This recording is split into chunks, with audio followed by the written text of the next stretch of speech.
કેશોદમાં commercial ગ્રુપનો પ્રકૃતિ અને શિક્ષણના અનુભવોનો વેરતુભા રાયજાદાનો વ્યક્તિત્વ કાર્યક્રમ યોજાયો હતો। આઝાદીના સમયે મહાત્મા ગાંધીએ સૂત્ર આપ્યું હતું કે માનવીને માનવતા શીખવી એ જ સાચી કેળવણી છે। ગાંધીવાદી વિચારધારાને વરેલા અને સમયના માસ્તરો દ્વારા વિદ્યાર્થીઓને રાષ્ટ્રપ્રેમી અને અનેકતાના પાઠ ભણાવી સભ્ય સમાજની રચના કરવામાં સિંહફાળો આપ્યો હતો। સમય બદલાતા જ આજીવિકા રળવા ટોપ થવાની સ્પર્ધામાં ગોખણપટ્ટી આપવાની સાથે શૈક્ષણિક ક્ષેત્રે અને ખાનગીનો વ્યાપ વધી જતા રાષ્ટ્રીય નેતાઓના સુવાક્ય દિવાલોની શોભા બની ગઈ છે।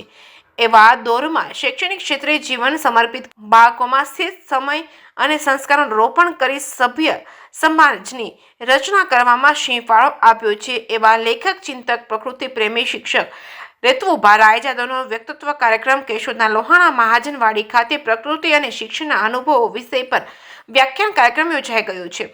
કેશોદના માનવ કલ્યાણ ચેરિટેબલ ટ્રસ્ટ સંચાલિત કમર્શિયલ ગ્રુપ દ્વારા આયોજિત આ કાર્યક્રમમાં એડવોકેટ અને નોટરી ડીડી દેવાણી દ્વારા સંસ્થાનો પરિચય આપી ઉપસ્થિત જનમેદનીને આવકારી હતી। કમર્શિયલ ગ્રુપ દ્વારા વર્ષ દરમિયાન દિવાળી અને ધૂળેટીના તહેવારોની ઉજવણી પ્રસંગે કેશોદ શહેર કે તાલુકા માટે વિશેષ પ્રદાન રહ્યું હોય તેવા નિવૃત્ત કાળ જીવન જીવતા વિશિષ્ટ લોકોનું તેમના ઘર અને પરિવાર વચ્ચે જઈ તેમનું સન્માન કરવું અને આજીવન વર્ષ દરમિયાન 2 વખત મીઠાઈ શ્રીફળ સાકરનો પોળો મોકલાવી યાદ કરવા તેમજ જીવન મૂલ્યો શીખવતા અલગ અલગ વિષયો પર તજજ્ઞો મારફત વ્યક્તિત્વ યોજવા જેવી સમાજ ઉત્થાન જેવી પ્રવૃત્તિઓ કરવામાં આવી હોવાનો ઉલ્લેખ કર્યો હતો। પ્રકૃતિવિદ અને નિવૃત્ત શિક્ષક રેતુભા રાયજાદાએ પ્રકૃતિ અને શિક્ષણનો અનુભવ વિશે વ્યાખ્યાન રજૂ કર્યું હતું। ગુજરાતભરમાં પર્યાવરણ અને પ્રકૃતિ બચાવવા ચાલતા વિવિધ સંસ્થાના આ કાર્યક્રમો શિબિરમાં જોડાઈને ઉપરાંત ગીર અભયારણ્યમાં કરેલી કામગીરીમાં મળેલું અનુભવનું ભાતું ખુલ્લા ચક્ષુથી શ્રોતાઓ સમક્ષ રજૂ કરી પ્રકૃતિ અને પર્યાવરણ બચાવ નિયમોને નેવે મૂકી સિદ્ધાંતોને અનુસરવા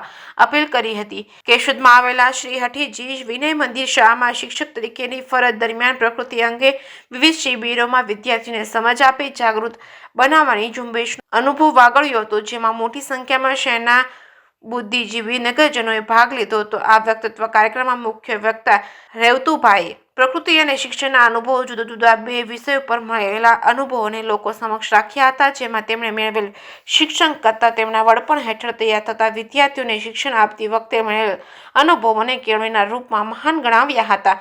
જેમાં તેમણે કેળવણીની વ્યાખ્યા કરતા જણાવ્યું હતું કે વિદ્યાર્થીઓના વલણમાં ઈચ્છિત પરિવર્તન લઈ આવે તેને કેળવણી કહેવાય છે। મતલબ એ કેળવણી એ નોકરી નહીં પરંતુ ભણવું છે, સમજદાર બનવું છે તેમજ સમાજ રાષ્ટ્ર પ્રત્યે ઉપયોગી બનવું છે તેવી વાત કહી હતી।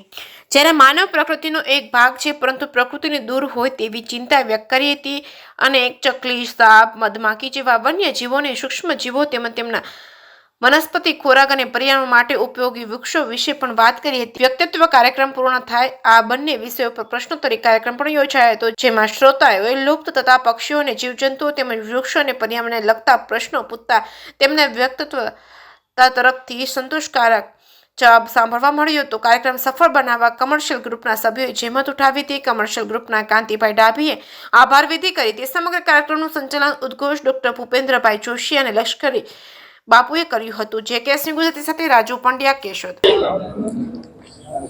આજે કર્મશીલ ગ્રુપનો મારી એક વાર્તાલાપ રાખેલો, જેમાં મારે પ્રકૃતિ શિક્ષણ અને શિક્ષણ વિશે વાતો કરવાની હતી, તો બહુ સારો એવો પ્રતિભાવ રહ્યો।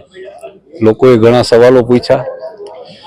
મારે જે કહેવું હતું કે કુદરતનું રક્ષણ કેવી રીતે કરવું, શા માટે કરવું, એ વાત સારી રીતે કહેવાય અને મને લાગે છે કે બહુ સારી રીતે ઝીલાય પણ છે। એટલે આ કાર્યક્રમ ભવિષ્યના કેટલાક લોકોને કુદરતનું કામ કરવા માટે પ્રેરશે એવું મને લાગે છે।